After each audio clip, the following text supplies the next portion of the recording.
নমস্কার বন্ধুরা, দিশানের রান্নাঘরে সবাইকে স্বাগত। আশা করছি সকলে খুবই ভালো আছেন। আজকে আবার একটা নতুন রেসিপি নিয়ে চলে এসেছি। এই যে দেখুন, কচি কচি তেঁতুল পাতা নিয়ে নিয়েছি। এই কচি তেঁতুল পাতা দিয়ে আজকে একটা রেসিপি করব।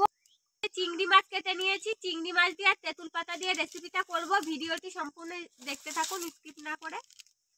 কড়া গরম হয়ে গেছে, তেল দিয়ে দেবো। শুকনো লঙ্কা, গোটা সরষে,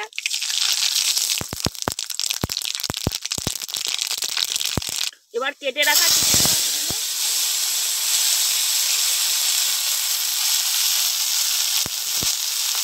লবণ, হলুদ, চিংড়ি মাছটা একটু হালকা করে ভেজে নেবো। এবার এই কচি তেঁতুল পাতাগুলো দিয়ে দেবো। তেঁতুল পাতাগুলো ধুয়ে নিয়েছি পরিষ্কার করে।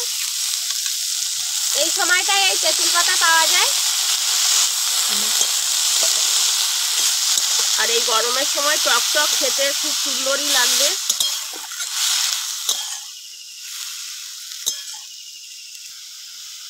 লবণ, হলুদ দিয়ে এবার ঢেকে রাখবো। বন্ধুরা, আপনারা এরকম আরো নতুন নতুন রেসিপি দেখতে প্লিজ আমাদের চ্যানেলটিকে সাবস্ক্রাইব করবেন আর অবশ্যই পাশে থাকা বেল আইকনটি প্রেস করবেন। তাহলে আমরা নতুন কোনো ভিডিও আপলোড করলে নোটিফিকেশন আপনাদের কাছে পৌঁছে যাবে। এবার ঢাকাটা খুলে নেব। দেখুন, পাতাগুলো কমে একদম একটুখানি হয়ে গিয়েছে। কচি পাতা। দেখুন, আমাদের তেঁতুল পাতা রান্না হয়ে গেছে। এবার একটু স্বাদ মতো চিনি দিয়ে দেবো, কেননা তেঁতুল পাতা টক, একটু চিনি দিলে ভালো লাগবে। এই গরমে এরকম কচি তেঁতুল পাতা দিয়ে চিংড়ি মাছ দিয়ে আপনারাও বাড়িতে তৈরি করে খেয়ে দেখবেন। আপনারা ছোট কাঁকড়া দিয়েও খেতে পারেন, তাও ভালো লাগবে খেতে। হয়ে গেছে, এবার নামিয়ে নেব।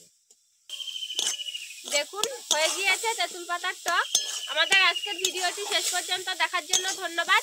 ভালো লাগলে লাইক কমেন্ট শেয়ার করবেন। আবার ফিরে আসবো নতুন একটা রেসিপি নিয়ে। সবাই ভালো থাকবেন, সুস্থ থাকবেন। এবার নামিয়ে নেব।